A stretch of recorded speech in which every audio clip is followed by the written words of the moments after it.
Hey, Coach. Obviously, first quarters again. How do you want your guys defending DeRozan and Aldridge in this game to get things going to perhaps set the tone for tonight? Better. You know, in Game 6, they didn't feel us at all. They were very comfortable, got whatever they want. I think out of the first 6 games, that was by far the least amount of discipline we showed, game plan and personnel, and it was the least amount of physicality that we brought to the table. So to start the game tonight with DeRozan, with Aldridge, being a lot more physical, paying attention to detail, being more disciplined in everything we're trying to do from a coverage standpoint and from just a personnel standpoint. You know, there's going to be a great atmosphere, and I think our guys are ready to embrace the atmosphere, and we've worked very hard to have home court advantage. So now let's put it to good use. What have the last 36 hours been like for you guys in terms of preparation for tonight? Just a lot of film work. You know, at this stage of the game, you know, we have some guys that are playing very, very high minutes. So trying to get them off their feet as much as possible. So a lot more mental. Watching the game, watching the clips. Why did we lose? And then talking about it and getting feedback from them. You know, I don't ever want it to be me talking to the players. I want it to be a conversation. And it was great yesterday. Even before I told them my thoughts on why we lost, the players on their own knew why. You know, Paul Millsap stated right away, we weren't disciplined. Personnel, we let guys get to the right hand. Game plan discipline, coverages. Nikola talked about us not being as aggressive and as physical as we needed to be. Gary Harris brought up the free throw box at the end of the half. He goes, I didn't do anything in that play. So they all know.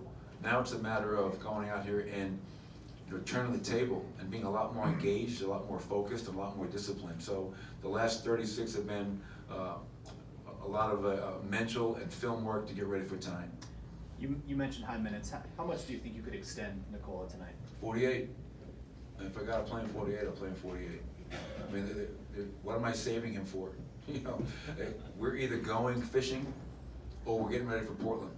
So if I had to play in 48, which I say to him and he laughs, and then I say, I'm not joking. You know, that would be a lot of minutes, obviously, but he's playing at such a high level.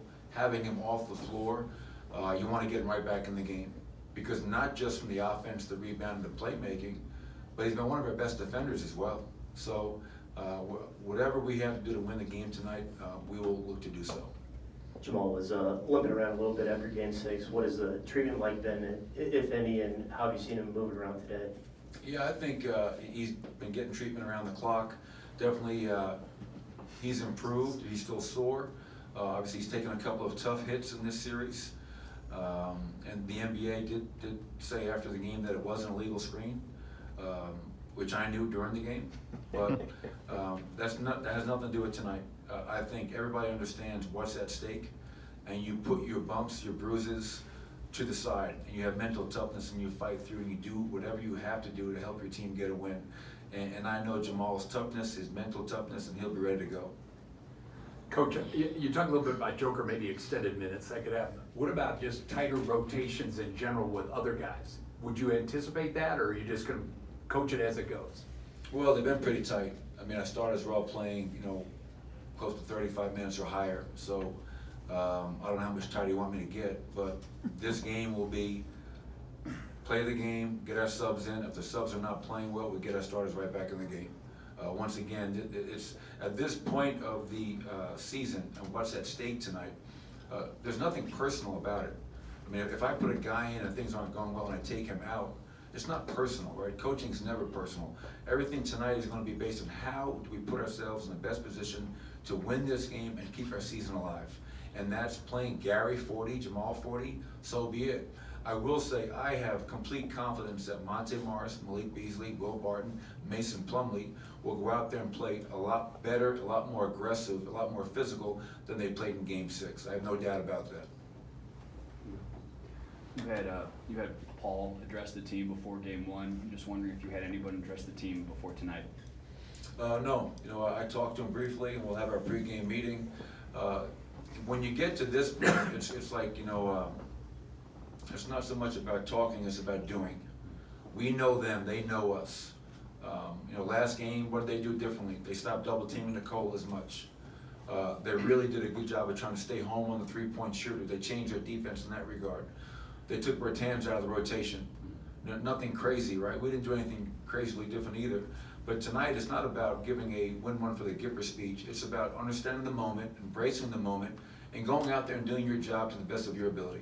Understanding full well that there is no tomorrow. Have no regrets. I don't want anybody waking up in the middle of June having a regret about what happened tonight in Game 7. Leave it all out there, and that's what I expect. Mike over here. With players, you don't really know until they get to this stage how they're going to perform. What have you made of Jokic as a 23-year-old, 6 games into his playoff career, and what he's been able to do in this series? I would say it's only strengthened my belief that he is a future Hall of Famer. He's an All-NBA player. He's an MVP candidate. First time in the playoffs, and this guy is going out there and playing at an unbelievably high level. I saw a glimpse of that last year down the stretch when every game felt like a playoff game for us, and you want to see how guys react to those situations. Do they shy away from it? Do they embrace it? Nikola embraces it.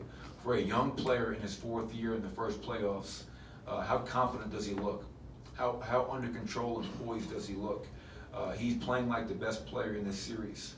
And that is what really excites me for this group. You know, we have such a young team. To see where we're at, what we're doing, and what we're capable of in the years to come with Nikola as the centerpiece of that, you know, that's a good feeling if you're a Nugget fan. So couldn't be happier for Nikola, couldn't be prouder for Nikola, because all of his hard work has allowed him to go on the national stage, and hopefully people take notice of what he's doing, because it's been remarkable.